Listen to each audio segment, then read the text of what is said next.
I'm on a mission to help all Dashers earn more money using gig apps like Doordash, Grubhub, Uber Eats, and Instacart.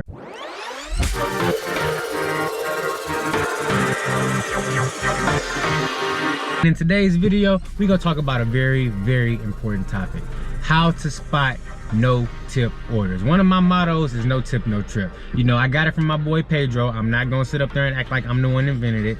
I heard it from him first, but I like it though. It's a great motto. This is not a essential need. This is a commodity.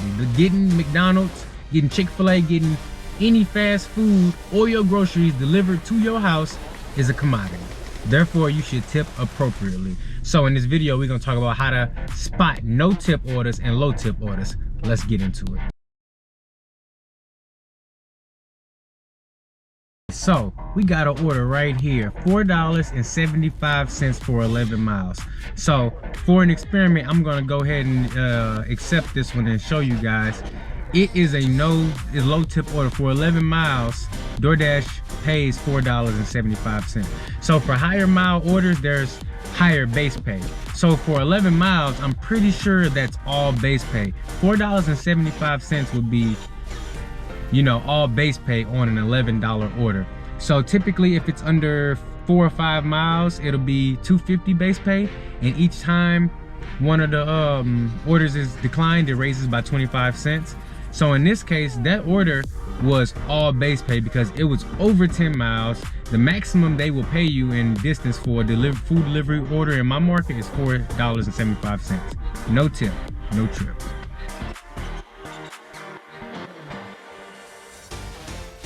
Now for our next order, we have $6 for 3.2 miles. It's Fazoli's. So one thing to keep in mind when you're trying to figure out if there's no tips or a low tip on an order, $6.50 is a hidden tip indicator. Therefore, any order that's under $6 is automatically gonna be what it says on the screen. So with that in mind, an order that's $6 and it's not over 4 or 5 miles lets me know that the base pay on that order will be $2.50, depending on how many people have declined that order. Now, with those two things in mind, keep $3.50 for the tip.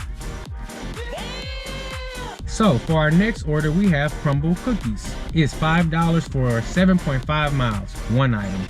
So typically when there's more items, there's a higher chance for there to be a better tip. With it being an inverse miles to money ratio, and when I say that I mean the miles are higher than the actual payout, that lets me know that they are giving you the maximum amount that they are paying for distance on that order. So that leads me to believe that $4.75 is the base pay, and it got bumped up by a quarter because somebody already declined it before I did. No tip, no trip.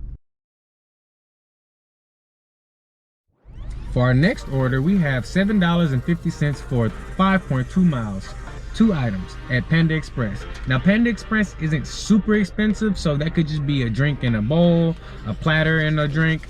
So there is a hidden tip on this one. 5 miles, $7.50. That leads me to believe that it's a hidden tip on there, and it may go up to $8, but I would not take this order because you're taking a gamble. The most it would be is $8, $9, but for that miles to money ratio, I wouldn't be willing to take that risk and put myself 5 miles away from my zone. Alrighty, so we got a bonus tip on this one. We have an order, $12 for 8.2 miles. It's a Taco Bell order, and it's 13 items. So Taco Bell and a couple other places, they can be tricky. The item count can throw you off. So it's 13 items, but I guarantee you 10 of those items are all sauce. So newer Dashers, don't get fooled by these orders. There's $6 on each order. It's taking you 8.2 miles. So with that type of miles, I like to get 2 to 1 mile to money ratio. So for 8 miles, taking you out of your zone by all the restaurants, you're gonna need at least 16 bucks.